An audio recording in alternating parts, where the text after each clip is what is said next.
एक दिन स्कूल में बैठा रोहन मैथ्स के दिए गए सम सॉल्व कर रहा था। स्कूल छुट्टी होने के लिए सिर्फ 5 मिनट बचे थे। मैथ्स करते करते रोहन की नज़र खिड़की से बाहर रेशम की घास पर पड़ती है। घास के ऊपर एक तस्वीर पड़ी हुई थी जिसे देखने के लिए रोहन बेचैन हुआ जा रहा था। रोहन इंतजार कर रहा था कि कब स्कूल की घंटी बजेगी और वो भागता हुआ तस्वीर को लेने के लिए जा रहा होगा।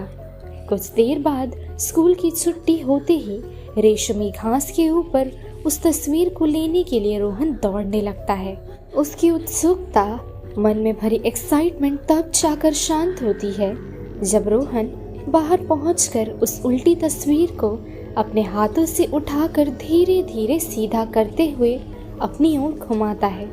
रोहन बहुत खुश था। उसकी चेहरे की खिलती मुस्कुराहट इसका सबूत थी। ये तस्वीर एक लड़की की थी जो बहुत सुंदर और प्यारी थी।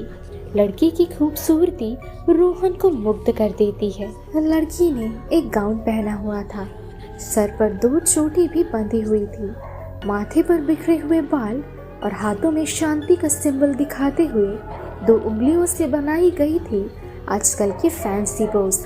साथ ही नजरें उसकी बिल्कुल रोहन की ओर कायम रखी गई थी। ये लड़की इतनी सुंदर थी, रोहन इसे अपनी आंखों के सामने देखना चाहता था। कैसे कोई इतना खूबसूरत हो सकता है। इस लड़की की खोज में रोहन पूरे स्कूल में सभी से इसके बारे में पूछने लगता है। उसके दोस्त और बाकी स्टूडेंट्स उसे बताते हैं कि उन्होंने कभी भी इस लड़की को पहले यहाँ नहीं देखा है। लेकिन रोहन तो इस लड़की को देखने के लिए बावरा हो रहा था। कुछ देर बाद रोहन घर चला आता है और घर आते ही जिज्ञासा के अंतर्गत रोहन अपनी दीदी से इस लड़की के बारे में पूछता है। लेकिन उसकी दी उससे कहती है कि उसने भी पहले कभी इसे नहीं देखा है। हताश रोहन सीढ़ियों से उठते हुए अपने कमरे की ओर जाने लगता है। टेबल के ऊपर उस प्यारी तस्वीर को रख रोहन सो जाता है। कुछ देर बाद रोहन की आंखें खुल जाती है। खिड़की की आवाजें सुन रोहन अचानक से उठ गया था। लेकिन खिड़की की ओर देखते ही रोहन डरने लगता है, क्योंकि खिड़की के पास रोहन किसी अनजान आदमी को देखता है। ये आदमी बेवजह हंस रहा था। भले ही वो आदमी छिपने की कोशिश कर रहा था, लेकिन लाख प्रयास के बावजूद भी उसकी परछाई देख रोहन उनका पीछा करते हुए उनकी ओर बढ़ने लगता है। अब खिड़की के पास पहुंचकर जैसे ही रोहन खिड़की खोलता है, आसपास कोई भी मौजूद न था।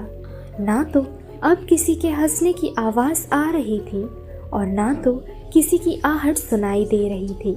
इस विचित्र से रात का मजा लेकर रोहन दोबारा से सो जाता है। अगले दिन सुबह होते ही रोहन अपने पड़ोसियों से उस तस्वीर में देखी गई लड़की के बारे में पूछता है, लेकिन किसी को भी इस बारे में कुछ पता नहीं था। रोहन अपने पूरे परिवार से इस लड़की के बारे में पूछने लगता है। रोहन पूरा दिन ऐसे ही उस खूबसूरत लड़की की खोज में समय गंवाने के बाद अब कुछ देर उसके ख्यालों में जीना चाहता था।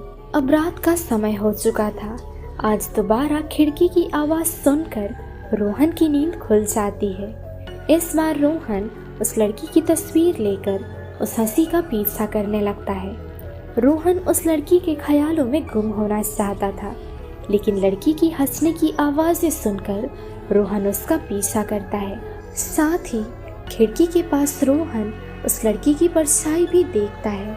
धीरे धीरे खिड़की खोलकर रोहन उस लड़की की हंसी का पीछा करने लगता है, लेकिन अचानक कहीं उसकी हंसी, उसकी आहट, सब कुछ एकदम से गायब हो जाती है।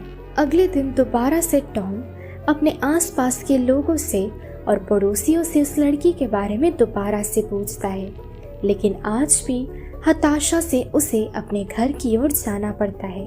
अपने रूम में जाकर रोहन तस्वीर की ओर देखते देखते ही सो जाता है। कुछ देर बाद दोबारा से रोहन किसी की हंसने की आवाज़ें सुनकर खिड़की की ओर जाने लगता है।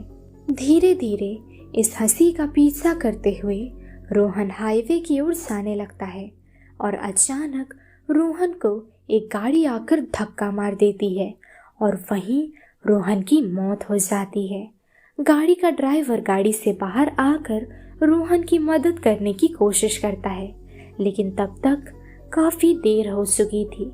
वो आदमी अब उस पिक्चर को रोहन के हाथों में देख खुद उस तस्वीर को उठाकर देखने लगता है और इस बार तस्वीर में उस लड़की के हाथों में 2 उंगलियों के बजाय 3 उंगलियां थी और इस प्यारी सी सुंदर लड़की का पोज काफी हद तक अब बदल चुका था।